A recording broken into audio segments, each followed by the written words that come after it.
Ladies and gentlemen, I've been sent a video reply to my "Thou art idiot" 1 of 2, and it is a positive argument for theism.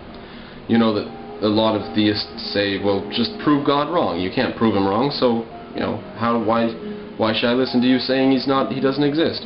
So this is more than that. This guy's going to give an argument for why there must be a God, not just saying prove God wrong.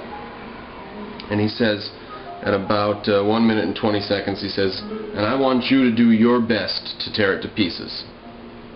I can't pass up a challenge. He also says at 1 minute 42 seconds or so, he wants to make the least amount of assumptions possible. And I've watched the video all the way through several times. He makes assumptions. This will be fun. Now he says at 2 minutes and 20 seconds, the best foundation for any worldview is to start with what we know to be absolutely true. Now he's got two options to go with here. We can either know that we exist and that there's a world. That can be absolutely true. Or, if he goes down the wrong path, he'll go with the Cartesian model from Descartes, who says, we can't really know about the world out there, but we know we exist. We each know that we ourselves exist. That's all we know. So either we're confident that we are conscious of a world, or we're confident that we exist somewhere, somehow. We'll see what happens. What do we know to be absolutely true? The answer is, I exist. It's for 2 minutes and 30 seconds. We don't know that there's a world out there?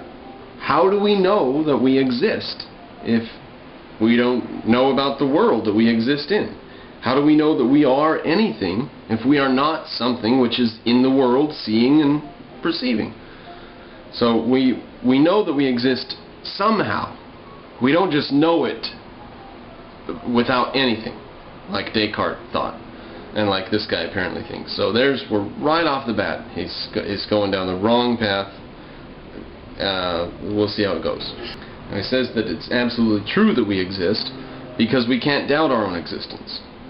But how would we know we existed if we weren't perceiving something? So he's leaving out the key to even knowing we exist. We can't even know we exist without perception and consciousness in this world. So at 3 minutes exactly, he says, we know it to be absolutely true, for example, that I exist. He says that is our foundation, that is where we have to start from, that I exist. Not that there's a real world and a reality and objective truth, just that I exist. How do you know that? You know it by perceiving the world. Now he says, let's define what I am. What is it for a person to be someone or something? He says, what am I? He says, is it my body? And then he says, it certainly seems to be. And then he says, but we think about the thought experiment of a brain in a bottle or in a jar. Now, I'm not familiar with this thought experiment, but I can only imagine a brain in a jar without any organs or whatever, and it's able to be kept alive and stuff. Well, if you want to know what would happen to your mind if it was cut off from sensory input, go and watch a documentary on YouTube called Alone, A-L-O-N-E, and type in Alone Sense Deprivation.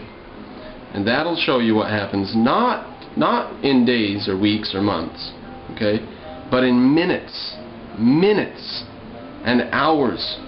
Drive people virtually insane, into hallucinations, vivid hallucinations, frightening hallucinations, okay? When you are cut off from sensory input, your mind begins to shut down. And that's what some of the subjects in that test Alone, it was a test done by the British government on sensory deprivation. Some of the subjects said things like, I feel my mind just shutting down. I don't want to think about anything. It was a virtual torture. That's what happens when you cut your senses off. Just putting someone in a dark room that's completely silent. That's all you have to do. They can hear stuff. Oh, they can hear themselves. nothing else. Silent room. They can't see anything. They can feel stuff if they want. They can walk around. Simply cutting them off from the visual field, just that much, drives a person virtually insane. Okay? We might wonder how blind people get along then. But they're able to talk to other people. They're able to interact and stuff. If you cut someone off from interaction, cut off their visual field from any stimulation at all, and even one of the parts of the experiment, they just put really foggy glasses on so that nothing could be seen except a blur. These things shut down the mind. The mind begins to reel backwards. It begins to rebel, as it were. It begins to close down. And it begins to hallucinate. It begins to create things. There's this woman in that video. She's sitting on the bed and it's completely dark, and she says, "Oh, there's a little snake going along just there." It's just sort of going along, right? Vivid hallucinations that are slightly frightening. I don't know what the brain in the jar experiment is, but if it has anything to do with keeping a brain alive without any sensory input into the brain, it might as well not be alive. It might as well be a vegetable. There's nothing for that brain to do. And there's nothing for your brain to do if it didn't have sensory input coming in. So then he comes, after this brain in the bottle experiment, he says that your body's a perception that could be wrong.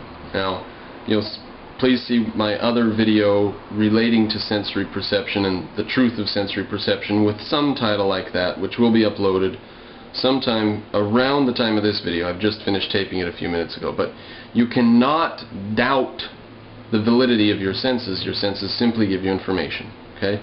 If you do doubt the validity of your senses, then you have to do it on the basis of your senses. You have to use your senses in order to doubt your senses. And that is a very difficult proposition. No, your senses give you information about reality that you have to interpret. So, he's wrong again. No, your body is not possibly an incorrect sense perception. Our sense perceptions are correct. And when they're not correct, we can find out why. It's just a matter of scientific inquiry to find out, for example, color blindness and such. It is not a total delusion and hallucination on our part. Our sense perceptions are not that fancy. They don't do anything to the sense information they give us. They simply react to the world and give it to the brain. So this guy's in bed with René Descartes and Immanuel Kant, right? He says sensory perceptions are an illusion. We can't know the real reality. He says the only reality we can know is our consciousness and the fact that we exist. This is lame. What is he, in college or something? Now, 4 minutes and 30 seconds, he comes close but passes by to a correct definition. He says the definition for this I, whatever I am, should be that which is aware. Awareness, being aware. And I would simply add aware of what? Awareness about what? You know that there's an external world. That's how you know anything. So, now, 5 minutes and 28 seconds, he says, this awareness is not physical. It's not a physical thing. True. Awareness is you observing physical things. That's all. He says at 5 minutes and 40 seconds. I've talked to many atheists about this and they all seem to agree up to this point. I don't know what atheists you've been talking to, man, because if you talk to anyone with their head on straight, any Aristotelians or any objectivists, they would have corrected you again and again and again already. So, now he says all of the atheists he's talked to, he says 15 or 20, the ones who have stuck with the conversation and not just left, all of them have come to agree with him to this point that you cannot provide proof of an objective reality. And I'll just revisit the point.